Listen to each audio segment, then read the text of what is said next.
Today is Wednesday, March 6th, 2024.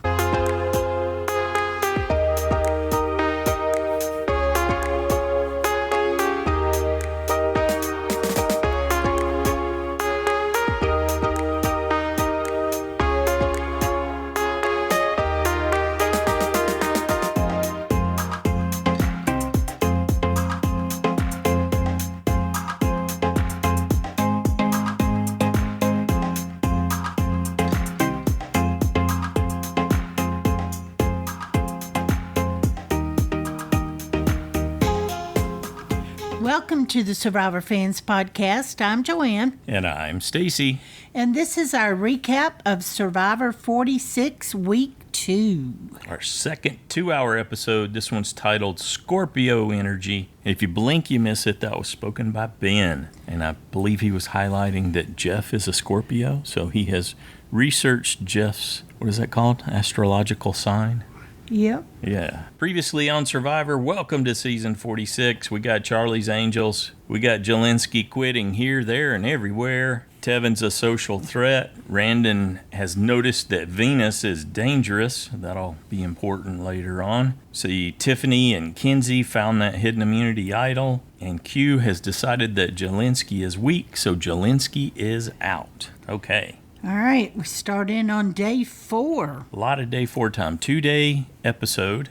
Day 4, day 5. 2 hours focusing on that. Bhanu is chanting. Bhanu. Oh, I said Bhanu, didn't I?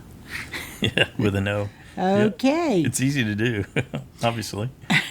Bhanu is chanting. He says he's paranoid and he wants to talk to Kenzie. He's not feeling very confident. No, he's nervous. He needs some peace. He's calling for peace. Over and over again, saying peace. It tells us in the subtitles. And after he talks to Kenzie, she thinks he could be a liability down the line. Yes. He can't keep things to himself. He not only does he not keep things to himself, he's not a good liar. A very important survival skill, depending on who you're aligned with. Yeah, I don't really think he has what it takes to be out there. I just don't see him. But Joanne, he's his authentic self. Emotionally stable for very much longer. Yeah, Kenzie tells us I believe he is his authentic self. Is it Jess or Bhanu? One of those two is going to have to go. If you put your authentic self into a difficult situation, you're still going to... Sometimes you don't measure up. Is that what you're saying? Flame and burn out. Yeah. Yeah, he definitely is having some difficulties. We see Q talking to Tiffany. What'd you think about that part? Interesting. Yeah, he's saying Kenzie is dangerous. She is. Yep. She's got really sharp social skills. And he doesn't know how close she is to him.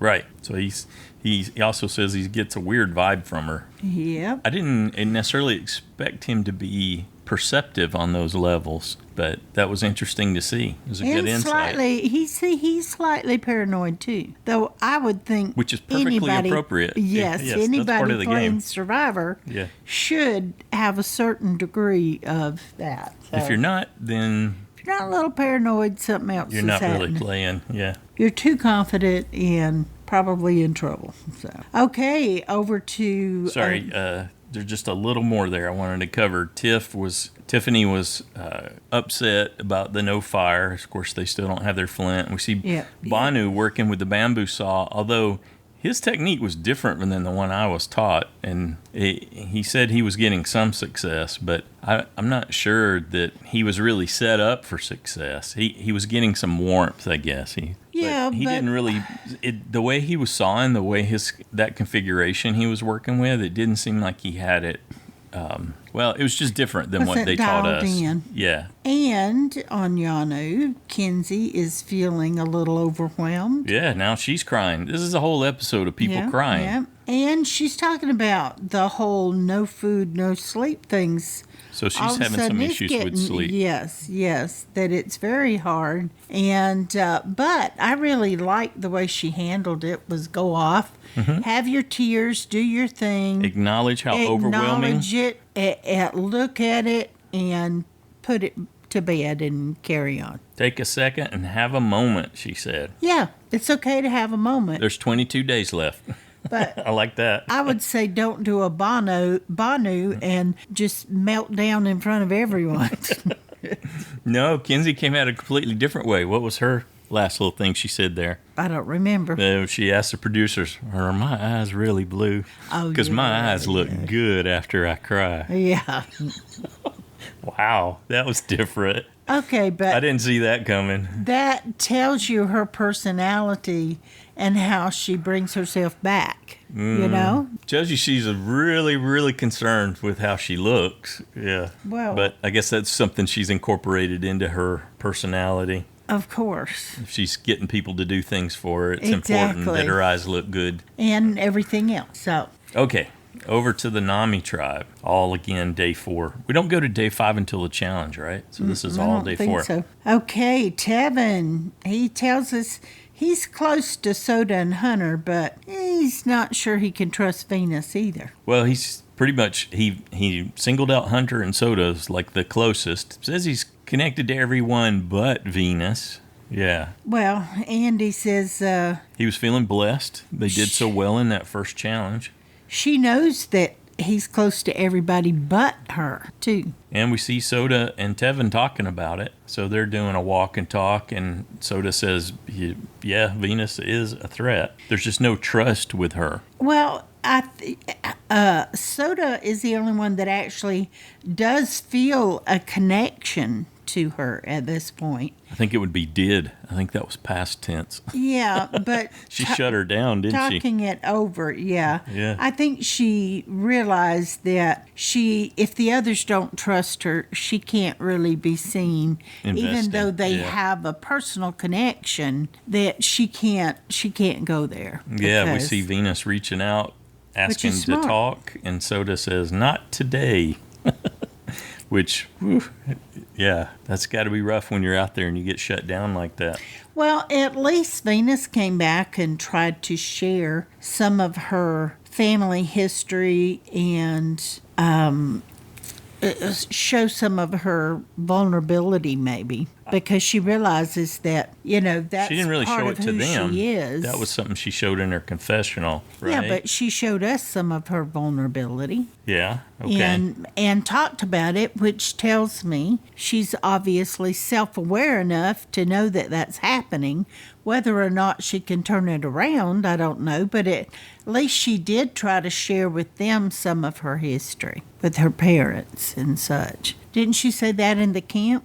No, that was She something didn't? she was saying in a confessional. Oh, I was is my thinking she said understanding. it just around the campfire or something. What about her what parents. I took away from that segment with her, and after she had talked to Soda, she said Soda's with the number, so she knew. Yeah, she's aware. That's what I'm saying. Yeah, she understood how she was missing out, and she said Tevin was the key, but she's not being heard. Well, if you don't try to be heard or you're snippy Yeah, when you talk, then people aren't going to hear you. right, and that's when they gave a little of her.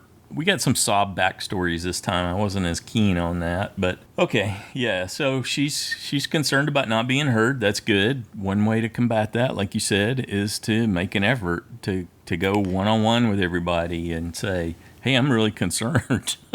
Yeah. Yeah, and I feel like I'm not being And heard. this I is must be who doing something wrong. This is who and I am. Yeah. I would ask She had her for crying. help. What could Yes.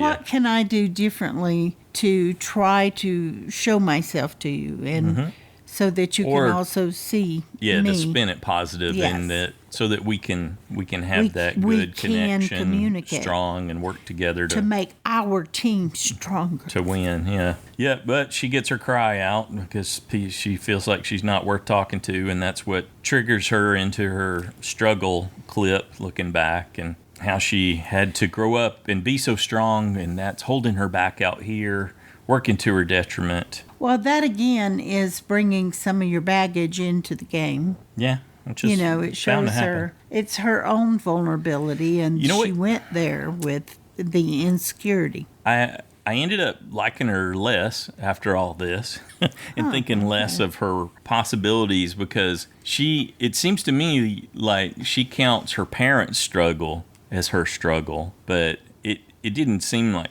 her parents went through they something worked significant. Hard. She's talking about working hard and doing this, and we do that, and yet you see her sitting around camp with everybody else working. There's some clips with her not working and not doing, and that doesn't go over well. Yeah, sometimes that's the edit, and I think the edit's playing this up about her because she is the crux. Her and Liz are the crux of the drama in their tribe. Right. So that's a big part of what the edit's digging into here. Well, let's go over to Siga and watch them make fire. Watch Ben make fire. Yep. Well, they were all kind of helping, I think. Watch them celebrate. Well, they were supportive, but it was him with the flint. Yes, absolutely. Getting the fire.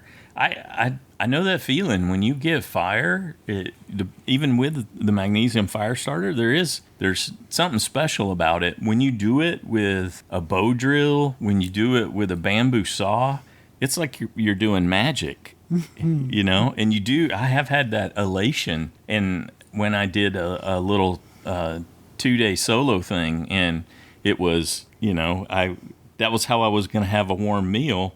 To get that, or not, and to have a struggle to get that was a kind of a life-changing moment. You feel something in your core when you do that. So I understood where his tears were coming from. Where you were just on your own, there was nobody else around. Yeah, the solo. Yeah. Well, so I can relate to where he was coming from with that. I understood some of those tears. Yeah. And so, okay, but they still have to dump some sad backstory for him, too. But how the power of rock saved him, okay. Well, I thought it was very accurate to show his personality, that he grew up with everyone talking about him having too much energy and none of his teachers could handle him. Mm-hmm.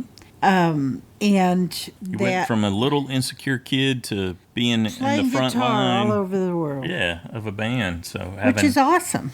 Having that experience, yeah. And he's not afraid to put himself out there as he is. So I do appreciate that about him. Tim tells us they got good communication in that tribe. He is liking that. Were you surprised that Charlie and Ben were really having such a connection that, in an alliance? I was surprised to see Charlie pivot into that stronger. Is that what you're talking about? The stronger option? Yeah. So he was able to get in even increase his options for success in the tribe. So he's got the Charlie's Angels alliance in his pocket, but he realized that he would be the first of that 4 to go if it came down to that. And so in working with Ben and Tim, they were all, who should we pull in? And Tim said, hey, Maria's got that extra vote. Maybe we should pull in Maria. That could go a long way for us. Well, and Charlie reached out and made that happen.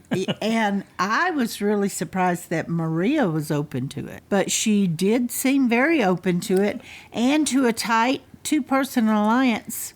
Yeah. A ride or die with Charlie. Yes. I was like, whoa. Well, it's hard not to like when they see that come. Reference Malcolm and Denise and how powerful that alliance was in Survivor Philippines there. So. Well, unlikely, the older woman with the younger man who's got the strength, even though Maria doesn't like strength, but doesn't at lack. This point, is that what you're saying? Yes, doesn't lack strength. At the same time, I don't think she's Denise, but I liked the idea of modeling themselves after that group. Yes, I did too. Neither is a Malcolm, neither is a Denise, but build on that.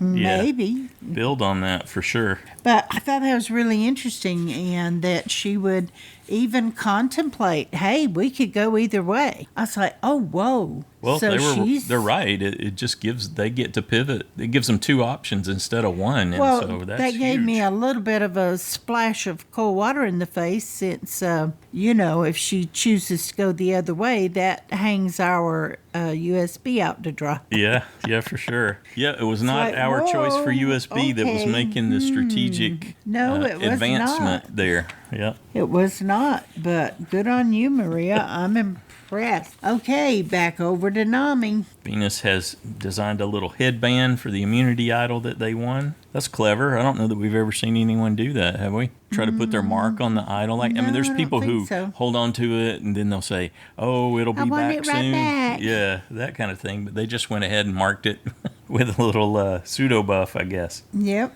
She tells us that Tevin is too strong. She needs to find a hidden immunity idol. And that she's aware that she's on the bottom. Mm-hmm. Or at least she certainly thinks she is. So here comes the search. We got Venus searching, and then Randen is searching with him. Yeah, he's vulnerable too, so he looks. Well, and he even says, "Look, it's going to be me or Venus."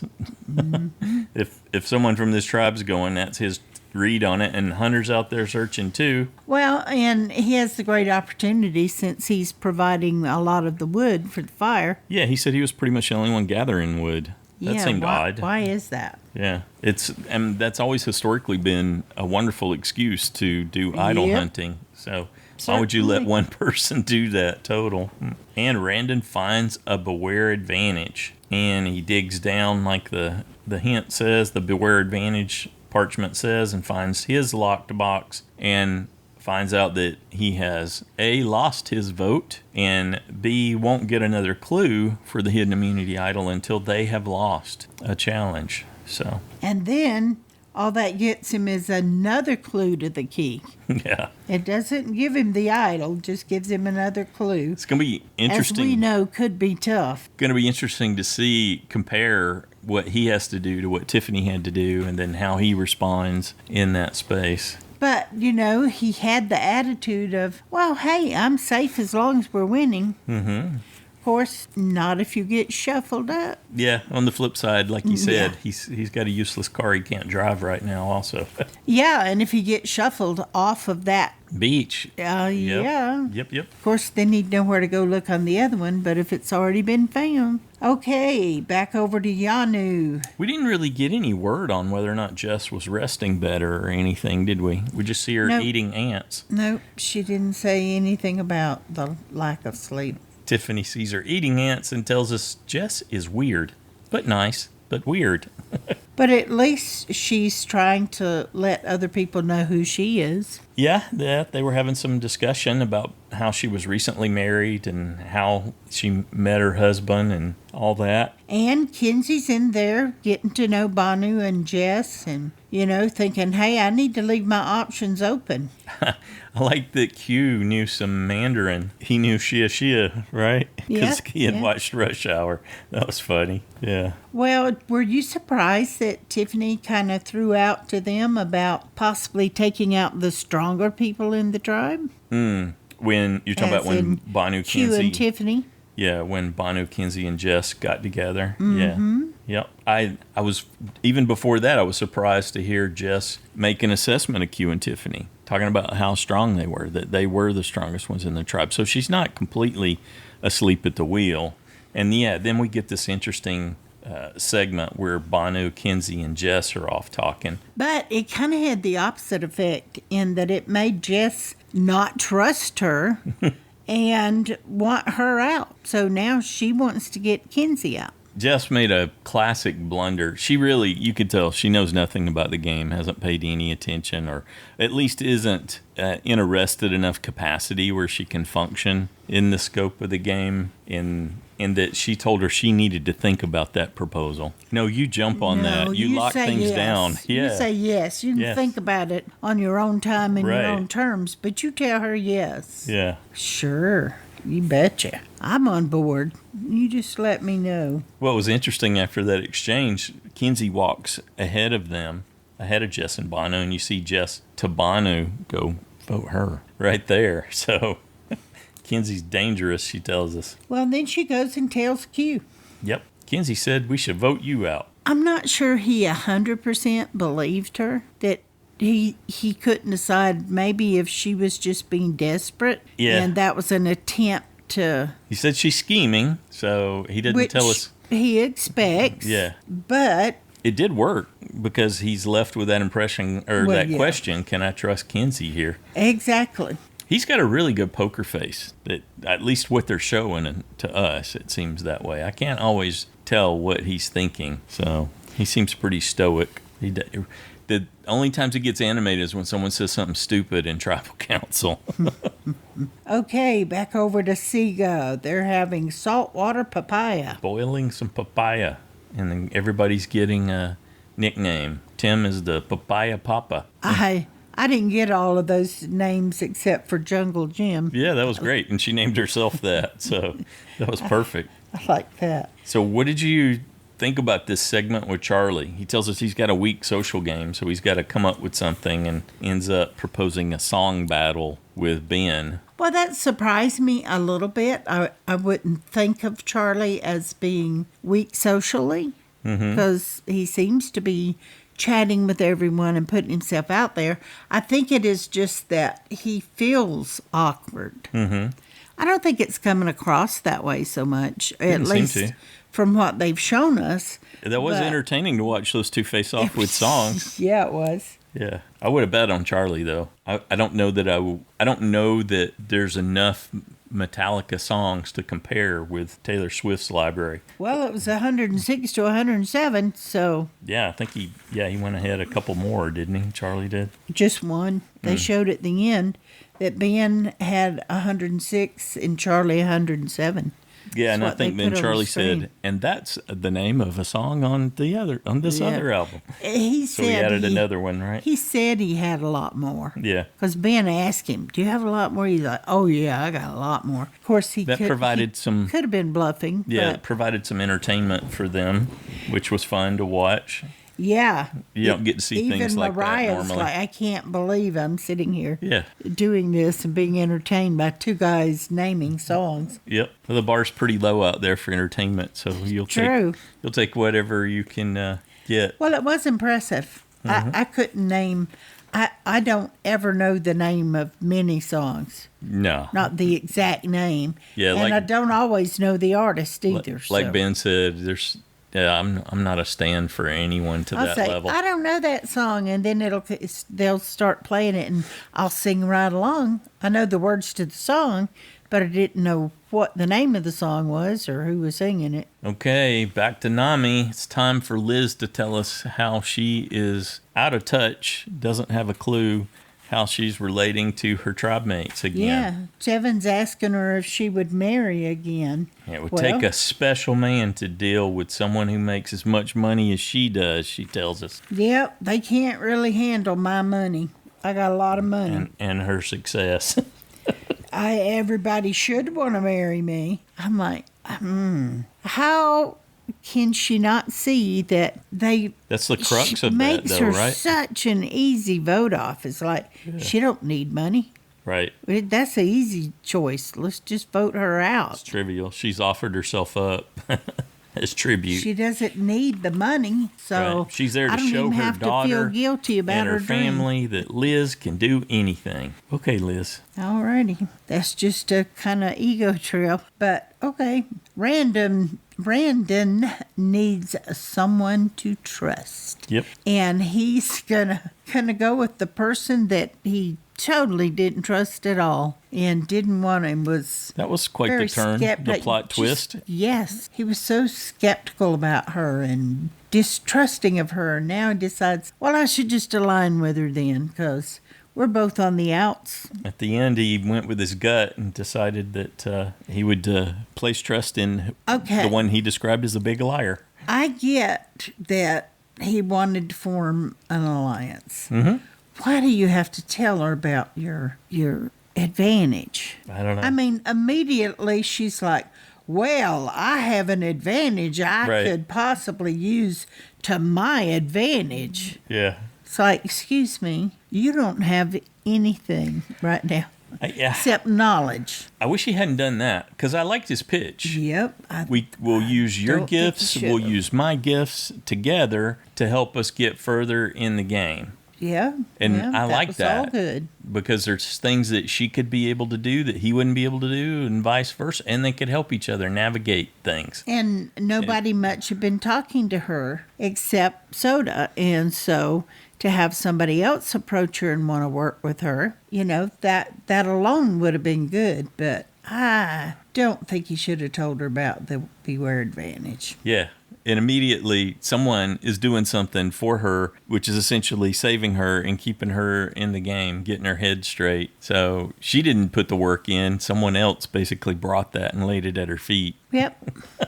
Which is what we're suspecting has been a trend in her life, right? Hence the whole Tevin Mom and Dad worked really hard. Yeah, Tevin and Soda calling her out, or Tevin Liz calling her out as a princess. Now, we could be totally wrong. Could be. On to day 5. Immunity challenge. Immunity and reward. Yeah. The reward was awesome.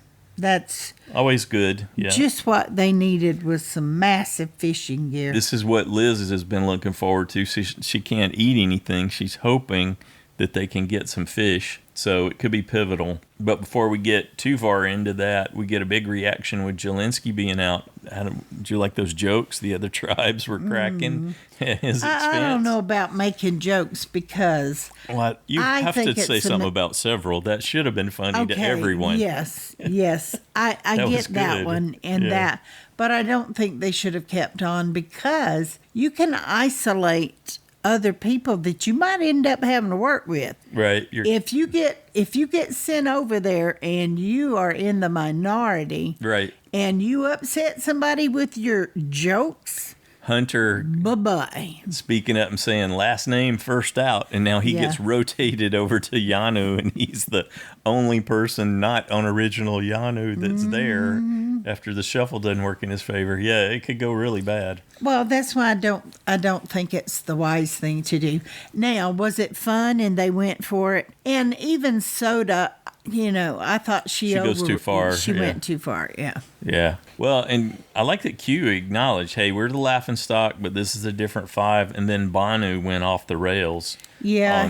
Hey, I'm on a Gandhi-like hunger strike to win.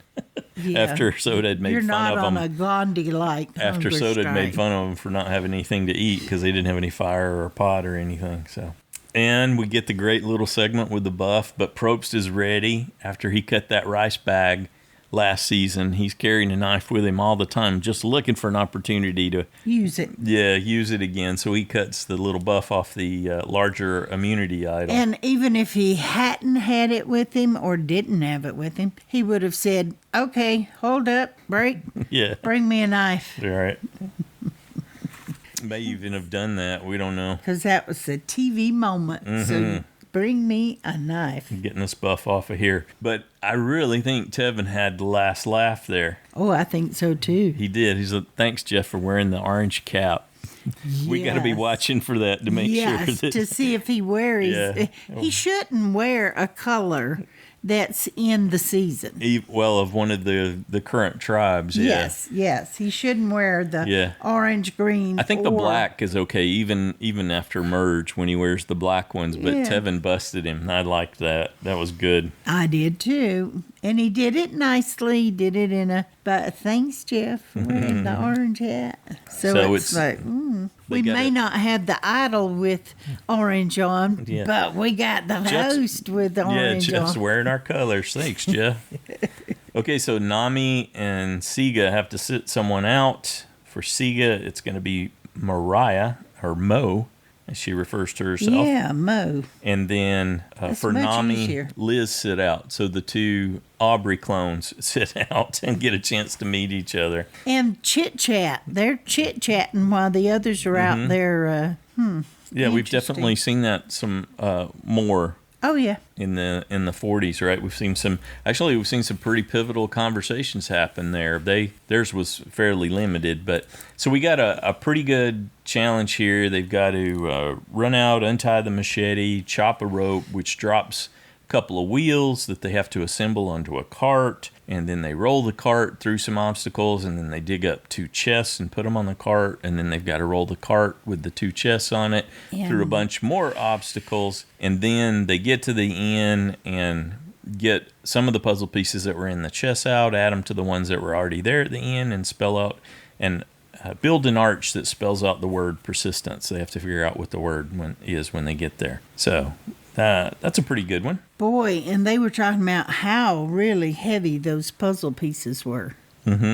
Yeah, everybody was struggling, huh? Yes, they were. Hey, our girl did pretty good on that. She actually got that machete untied and chopped through the rope before Q did. So I was impressed with that. I mean, Hunter did it before her, but she was right on his heels there to release the wheels. Yeah. Well, and to give Yanu their due, they were right there at the end. Everybody was They close. were all neck and neck there at the end, getting over to the puzzle pieces. I'm telling you, that would have been Jelinski's challenge. He would have crushed that. Yeah. He would have been able to be in the middle, and with that 6'4" plus wingspan and 6'4" height, he was ideal for that challenge. Yeah, well, and Tiffany acknowledged that on the way back. I don't know if she was acknowledging that as much as she was just saying, we should have done what I wanted to do, which was get rid of Jess. Should have gone first. But she said she thought she was thinking that on the way back from the challenge. Yeah. So I'm pretty sure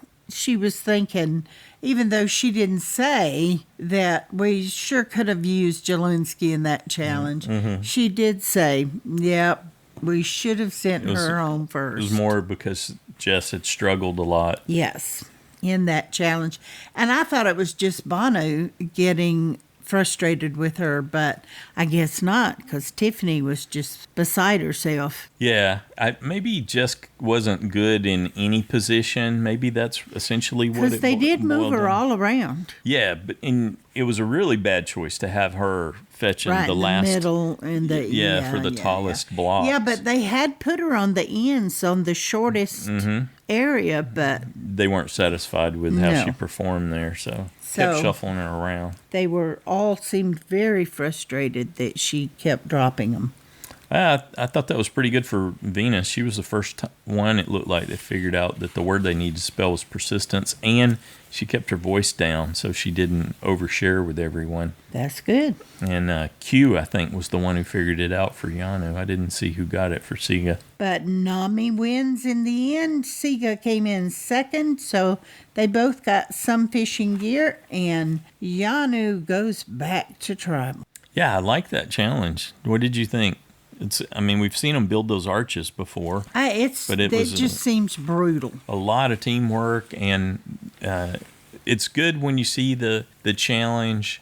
So there was a little bit of a puzzle element to it, but it was primarily physical after you worked out what the word was. Yeah. And it required excellent teamwork. You had to do some really serious coordination and to think about who was where and who could do what and be able to recover from losing all your pieces, because it happened to all three tribes multiple times. But I agree with Bhanu is that they lacked the organization. Mm-hmm. And but Q was doing that. He took that over in the end. You're right. And he was saying, almost recovered. You here, and you have got to put one hand here now. Put the other hand over here. Mm-hmm. And I thought that's just what it took, And if they had figured that out before the challenge started, and who needed to direct that, and agreed upon that, it might have been a different story.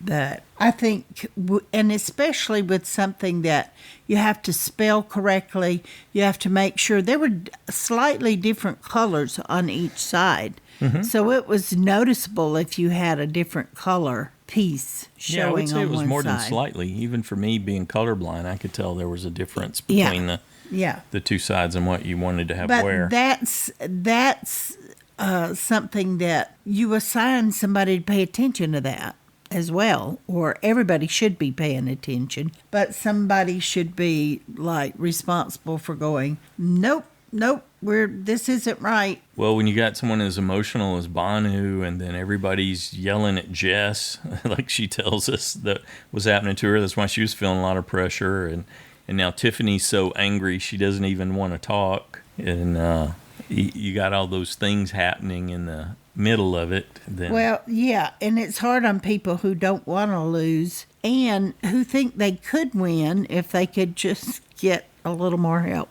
Yeah, that's such an inane statement. It annoys me to hear people. I hate losing. Well, who loves losing? It's Do you realize what you're saying? The words coming out of your mouth? Kenzie tell us that Bhanu's struggling and Jess is a common target. So those are the choices she's thinking are available to them as they head back to camp. They don't go straight there, though. They went to the Nami camp when they came back from that commercial. So they get to see their the big fishing gear reward. And Tevin tells them, hey, come on, let's all go fish together. And Venus has to have a moment. She has to have all eyes on her and tell them that the wagon rolled over her toe and has crushed it. I went back and watched. You can't see her react like there's any pain that happened when, and I guarantee you, if she was really hurting, she would have been acting a lot worse about the pain of, because that was a big heavy cart and it had big heavy puzzle pieces, and if it really ran over her toe. It was such a bad choice on her part. That's why I said I couldn't see that she was. I'm not saying something didn't happen, but I'm not sure it ran over. What do we toe. get instead? We get a Venus princess moment. Yes. Everyone pay attention to me. That's what you got. Yeah. Look at me. You didn't treat me right. Tevin's struggling. He's like, she's just so up and down. And he said he's just tired of Venus. Yeah. She even gives him that slight talk to the hand there, and she'll talk later. And she tries to talk to Soda, but Soda's like, ugh, she's such a victim. Yes. And she complains a lot. Venus victim Venus, yes. And Venus tells us that she's an introvert, but she knows she'd do better on one of the other tribes. It's this tribe, it's not her. That's the problem, yes. Yeah, this tribe is the problem. So she's going to work twice as hard with Randen, and then she's going to flip on all these people. You know what? I liked Soda when she was talking to Tevin. Sorry, just before we see the little outburst from introvert Venus there, and she seemed to be trying to soften it with Tevin. The whole how Venus reacted. She was telling her, well, Venus takes longer to process stuff, so don't take the things that she says personal. And I like that Soda called her out when Soda and Venus were sitting there talking, and she properly called Venus out because Venus was saying I, and Soda said, oh, you mean we, right? Anyway, that was interesting to see Soda coming to her defense after all that too, but I liked getting to see the perception demonstrated by Soda. Calmness in the camp, and not anybody get too upset, because it doesn't matter who's angry or upset or feeling resentful, or it will still interfere with the team's ability to function as a team. Right. You have that moment where Soda's explaining they need to, go softly, I guess, with Venus because she takes longer to process things. But at the same time, Soda's the one that ripped the immunity idol out of Venus's hands to hand it to someone else after they won the first immunity challenge. And she actually went to do it again after this challenge, and Venus actually was ready for it. She held on to it and then turned around and offered it to Randen, and he was like, no, you hold it. Mm-hmm. So... Interesting. Okay, now we go over... But at least she got the message that Soda had sent her. Yeah, we go over... Yeah, hold on to what's yours or what you got. Yeah. No, that you should offer it. And she didn't want Soda to take it from her and then offer it to someone else. She said, I'll do it myself. I'll offer it to someone else. Mm-hmm. So... Okay, so now we bounce over to the Yanu tribe, to the purple tribe, and Tiffany's crying. And Bhanu tries to comfort her by getting loud and telling her she kicked butt out there. Don't cry. But Tiffany's like, I gotta get away from these people. Yeah. I need a minute. It's like, that's not helpful. Yeah. I want to cry. I need to cry this out and be done with it. So Tiffany walks off. Stop telling me not to cry. And then within a beat, Q's gone. But he doesn't go to Tiffany. He just goes away from her. And Kenzie gets up and goes away. So then Bhanu and Jess are sitting in the shelter. And Bhanu says, yeah, it's you or me. Well, I really liked that what Tiffany was really upset about was she was angry at herself for losing control. Yeah. She said, I lost control, and I do not want to be seen by the other tribes that don't really know me as...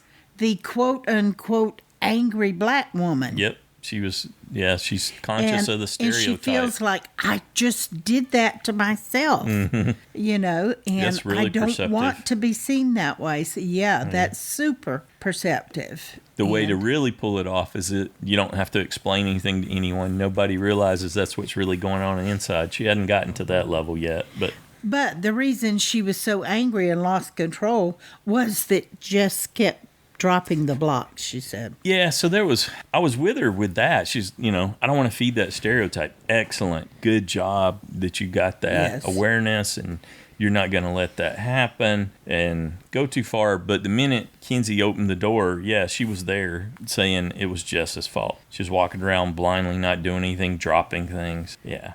But Kenzie brings her around. Look, we got to let go of that. That was a good suggestion. Let's make a fake idol to hide for Jess. Jeez. That was another, ugh. Yeah. Really? Jess acts like, I don't need an idol, really. And, well, if they hang it from a tree right in front of me, down low enough that I can walk into it, then, maybe I could find an idol. I love that Kenzie used the beads off Jelinski's water bottle to create it. Now, to Jess's credit, she picked up on it. Yeah. It's made from things that are all around us, which has actually been a common thing that's happened with idols. Yep.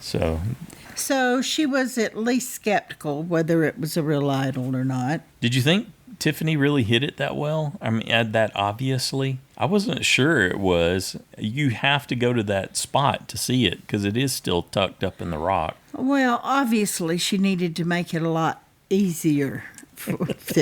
It was sad to see. It needs to be poking out more. Yeah. For Jess to see it. So no obviously it wasn't as I love that Q solved that problem so quickly. Wasn't that awesome? That was super impressive the way he managed that. He had an ulterior motive too. Exactly. That was even more impressive. Yeah.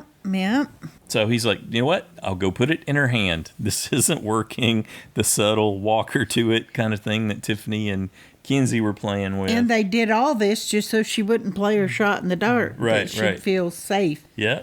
Well, and then that's when he plot twist. He breaks the big surprise to us. He says, I'm Jess's number one. I'm Bhanu's number one. I'm going to tell Jess to vote for Kenzie. Yep. If I do that, Kenzie's gone. Problem solved. That threat is gone. So that was brilliant. So he's got autonomy. He's not depending on other people to make his connections. He's taking their work and using it to his end. That was very impressive. Though it could backfire on him at some point, but it could have. He took that risk. He weighed the options and made that happen. That was impressive. Then Bhanu does something dumb back at camp. He cuts his hand because he's being stupid with how he's managing the machete, trying to get some coconut out. Well, I think, again, to give him some credit, is that when they've had no inadequate sleep, inadequate food, and they're exhausted from a challenge, they're not paying close enough attention to things that could be dangerous. You got to be most on guard, in those situations. That's right. What they told us. That's when you have to be most careful. And he's grown up around those. You would think he would know better than to run that risk like that. Yeah, but he's in his paranoia big time here. Yeah, he's like, oh, it's going to be me. It's going to be me. I agree with Kenzie's assessment. Q, Tiffany, and Kenzie are actually the only ones who know how to play on that tribe, for sure. They have once again cast people, Jelinski, now Jess, they're not competent in the overall game. They've shown us through the edit actions that Kenzie, Q, and Tiffany have taken that demonstrate that they understand the game and can play at multiple levels. I think Jess did better this time, questioning the idol and all of that. Yep. Is it real? Yep. But Q handled that again. Here, another great example of him playing super great in this episode. How did he respond to Jess? Give it back, then. Yeah, give me my idol back. Give it back. I give you my idol, and you ask me if it's fake, if this is real. How about you just give that? Okay. I thought that was good. I think that really locked it for her. You couldn't ask much more than that. Well, then he needed to get rid of her at that point. Yes. Forget getting rid of Kenzie at that point. Yeah. That was, I need to get rid of her because now she's really going to be on to me. She ain't going to believe me after this. Right. So she plays that. Jeff tells her it's fake. You know, that connection's gone. So, but that keeps the door open, so he's got that option of telling Bhanu what to do, telling Jess what to do. Oh yeah, he can take out Kenzie. For this tribal, you betcha. He sticks with Kenzie and Tiffany, and they take out Jess. Whatever he wants can happen. Yeah. So we see Jess and Tiffany talking together, doing pros and cons on each person, saying Bhanu's super emotional, and this is where Tiffany tells us Kenzie's that got she such a was social thinking game. on the way back from the challenge that we should have gotten rid of Jess first. Sure. Yeah. Yep. And Jess tells Bhanu that Kenzie wants him out, but that they want to, tells Q, no, they want to keep you for your strength. Right. Bhanu's first question is, why me? Why me? No and perception. then Q decides, wait a minute, though, even if I go against Mackenzie, I need Tiff to be on the same page with me. Right.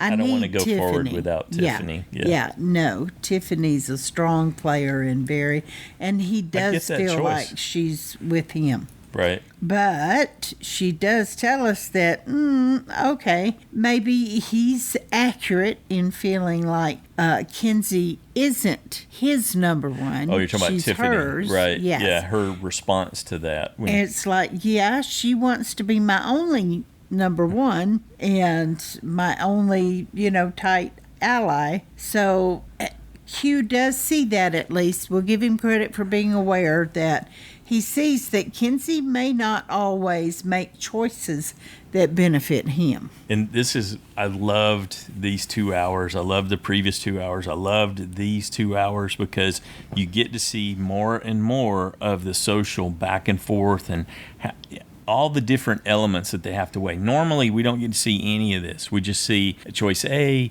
choice B. What will it be?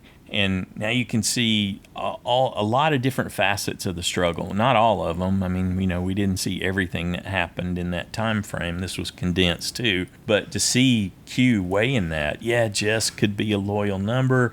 Kenzie's a self-starter. She could bring in others, but the others may not. Those numbers may not involve me. Yes. What's really best for my end game? How do I figure this out at this point, this juncture? I love seeing all that. And even Tiffany's, no, she's not going to go against Kenzie because Kenzie is loyal to her. Yeah. Period. That's all she needs The to dynamics know. and the connections. Q wants her as his number one. Yeah. She's in the perfect position there. Yeah. So, no, I don't want to get rid of either one of you. Because you're both loyal to me. So I have no reason to get rid of you. On to Tribal Council. Night 5. Jess. Probst starts right out with a question for Jess. Yep. About the conditions. Living with people who you may not want to be around. You're right. Jess handled that fine. She did a really good deflection. Oh no, we got to rely on each other and got to make that happen. And Kenzie points out, well, we have to figure out who we can play with long term. Right, the long game. And Probst really zeroed in on that and said, that's different. We don't usually get tribes at this stage that are basically throwing in the towel saying, we're going to get decimated. How do we plan ahead for the next step? But that things could come down to relationships ahead and how well those are going to work. So it is something to think about. Yep. Yeah, when things are lining up that way, when the 6 didn't work and now the 5 didn't work, will the 4 work? And Jess is still trying to throw Kenzie under the bus, saying, whoa, Kenzie's awesome. She's going to eat everyone in the future. Yeah, that was great. I thought, all right, you go, Jess. That was good. Fight for that it. was good. Yeah. Showed us that you were thinking and planning and you wanted to stay. Kenzie didn't let it slide either. She acknowledged what Jess was doing. Yeah, I didn't want to talk strategy with you. Yep. And Q just says, hey, Jess thinks she's in trouble and she just talks her truth. He's trying not to have too much seen about what he has said to different people, too. Mm-hmm. because by this time he knew who was on the way out. Yeah, and so Probe circles back to Tiffany, talking about how frustrated she was at the loss at the immunity challenge, and she relates about how she had given her all and she still lost. Well, when someone's as good at physical challenges and things like that as she is, and mental. And then she's like, I gave my all. I gave everything I had, and I'm so frustrated because it made no difference. We still didn't win. Part of being on a team. It isn't all up to you. Well, exactly. Yeah, you have to find ways to make your teammates better too. And that was her problem, to deal with her emotions around that, and she knew that. That's why she kept her mouth shut when Jeff was probing. Yep. Who else is emotional? Bhanu, this guy. Yep. They said I'm weak. He tells us and it too emotional. takes courage to show your authentic self like I do. Okay. Well. And then I'm not going to show my emotions. Wait, are you showing your emotions to show how strong you are, or you're not going to show your emotions? What? He was all over the place. Well, Jeff outing was his saying alliance. you blurt out who you're close to. And then he turns right around and said, well, me and Q and Tiffany are right. It's like, Bhanu, what is happening? Shut up. Yeah. Even Jeff wanted him to shut up. Yeah. Which is funny. Yeah, but he goes on to say, well, he only talked strategy with Jess yesterday. Could you believe it? When he then turns to Kenzie and asks, well, who do I vote for? Yeah, that was bizarre. Who are you? Well, then who are you voting for? Vote whoever loud, you want. Right here. And she's trying to diffuse it. Yes, it's your vote. You vote for whoever you want. He wasn't having it. That isn't how this works. Someone's supposed to tell me. Then he goes and asks Tiffany. Then he asks you. Nobody gave him a name. They used Tiffany different told things. him basically to quit acting out, and then Q said stick to the plan. Yeah. What a mess. It's like the wheels come off when Bhanu's involved. I expected that in the challenge because Jeff had talked about the importance of getting the cotter pins in right. I kept thinking someone's wheels were going to come off, but it turned out it was Bhanu at Tribal Council. Okay, so Jess plays her fake idol. Mm-hmm. And Jeff reads the votes. Bhanu gets one. He immediately moves to grab his water bottle and gather his things. Did you see that? And he said, I feel like a fool. Well, that was afterwards. I'm saying when his name comes up with one vote. The first time, Yeah, he's like, oh, it's me. I'll just get my things. Jeez. Didn't he expect that somebody had to get Jess's vote? Why not you, Bhanu? Yeah, you guys had talked about it earlier, but he just thought he had ruined his own game. But all the other votes were for Jess, which made us happy because we had Jess going. Yes. You made your picks last week, didn't you? Yeah, right after listener feedback. Yeah. Yeah. Yep. I didn't make it then, but I did yesterday, I think.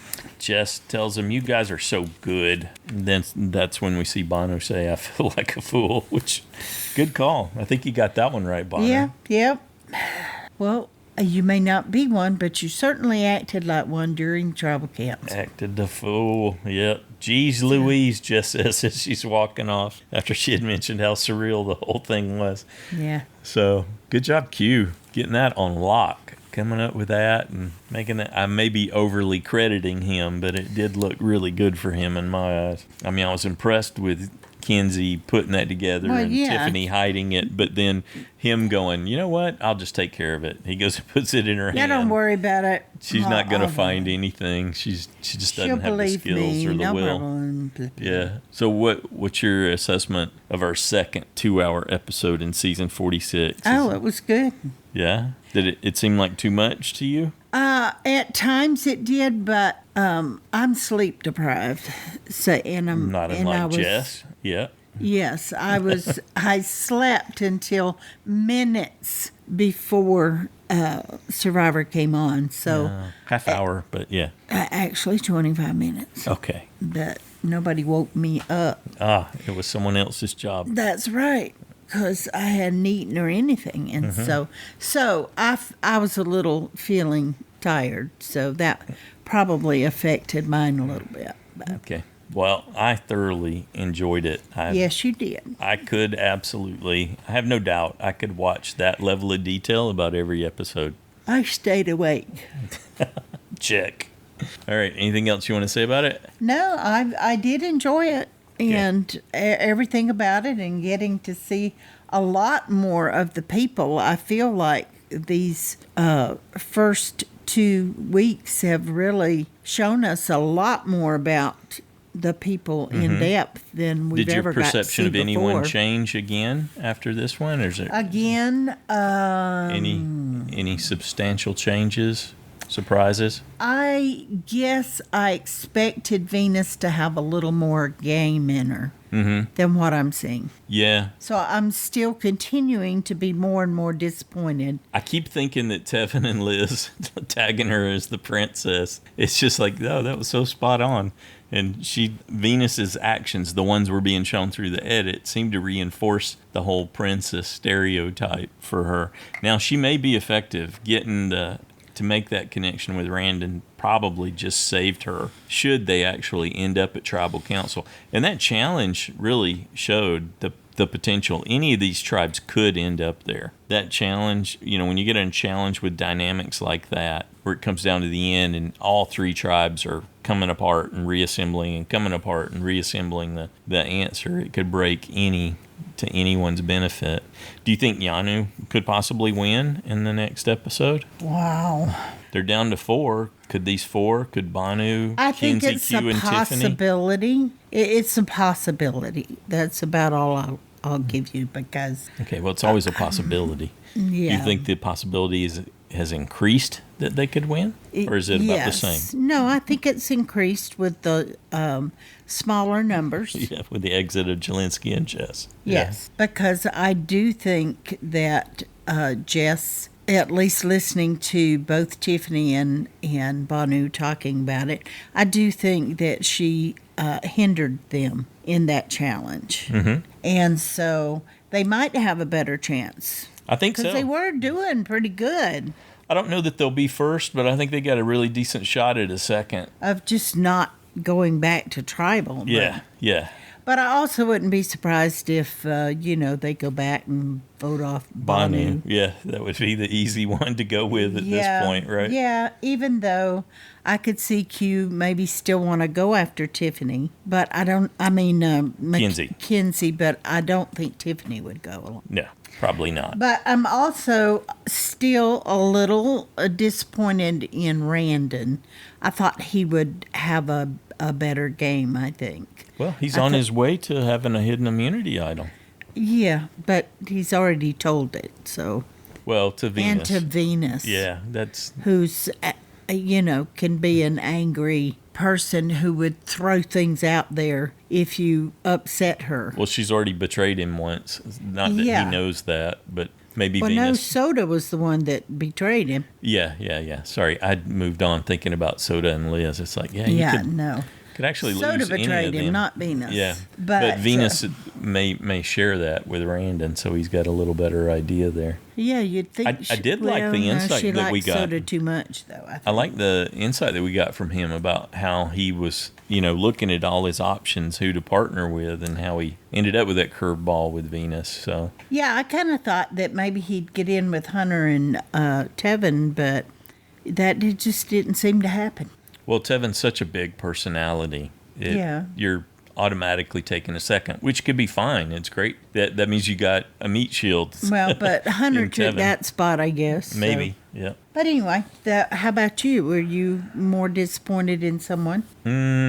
I like that we got to see a little more performance out of Jim. It's way too soon to say that that's who you and I had picked to win the whole season before it started. That you're going to write her off, because we didn't see a whole lot more. Not writing her off. And I like Jungle Jim. I like that part where she came up with that for herself. That was very clever. She's just not the highlight. She's not the focus of that. And that's good at this point. And if she can even stay in the background at the merge, it's okay. So are you saying, because my question was, who are you disappointed in? Are you saying you're disappointed in her? I was hoping to see her be more significant in her tribe, but it's okay. It's still okay that she's not. I just keep looking for a little more. Who's been featured? Ben's featured. Charlie's featured. Maria's featured. So Jim, Moriah, and Tim not featured in that tribe. I want to call her Mo from now on because that's Mo. easier. Yeah.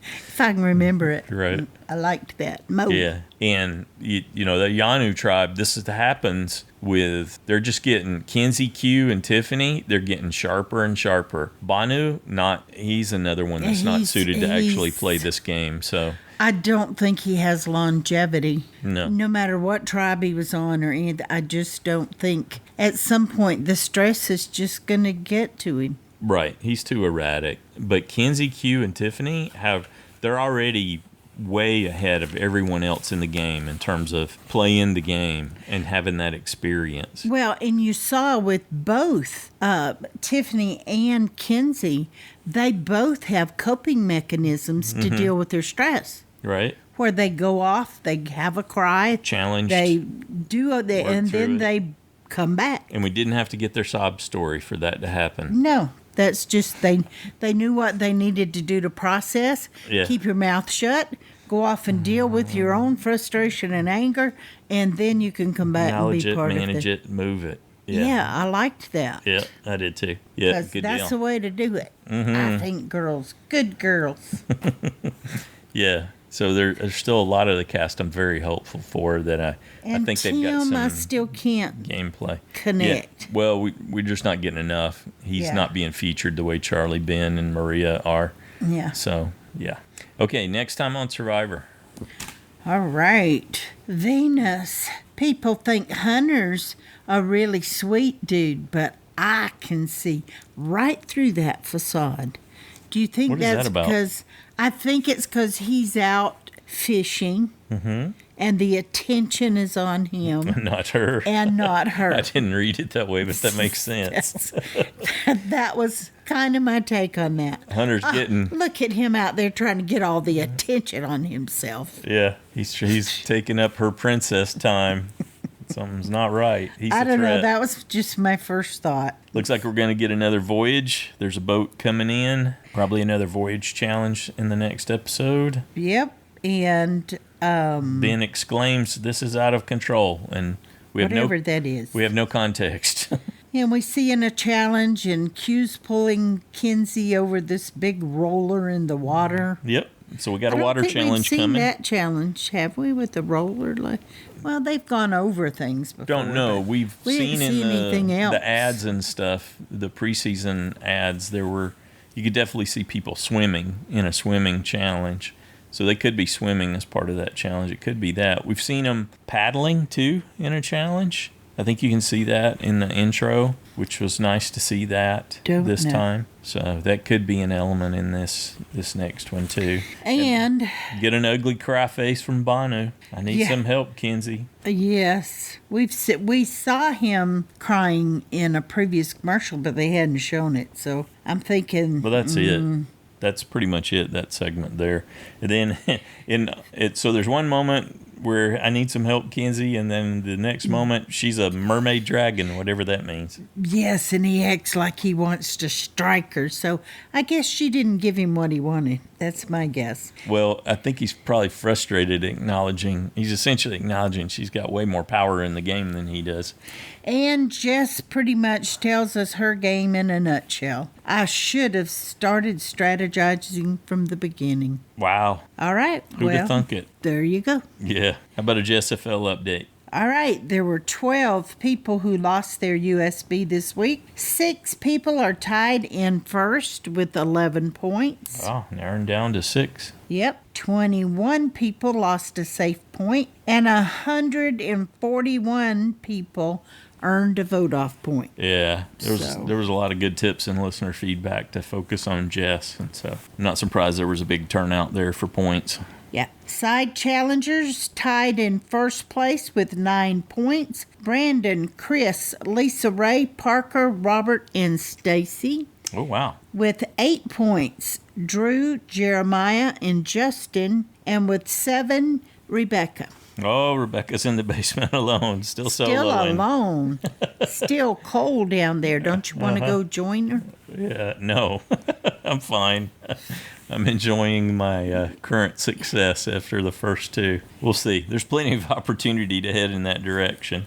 You're tied in the top with Parker. Mm-hmm. Good stuff. Anything else? I don't think so. I think we've covered it pretty good. Okay, so we got our recap done. Now it's your turn. We'd love to hear from you on our listener feedback show this Saturday. The voicemail line's 206-350-1547, toll free 844-643-8737. You can record your own audio and attach it, send it to an email at joanneandstacyshow.gmail.com, or call the voicemail line, or just write it up and send it in an email and we'll read it in on your behalf. In any of those cases, we appreciate it if you can keep it in that 3-minute range so that we can get everybody in the show. We had a great listener feedback show last week. Looking forward to another one this week because we had so much going on, so many insights. Feedback's due noon Pacific time on Saturday, and looking forward to hearing your assessment of the castaways.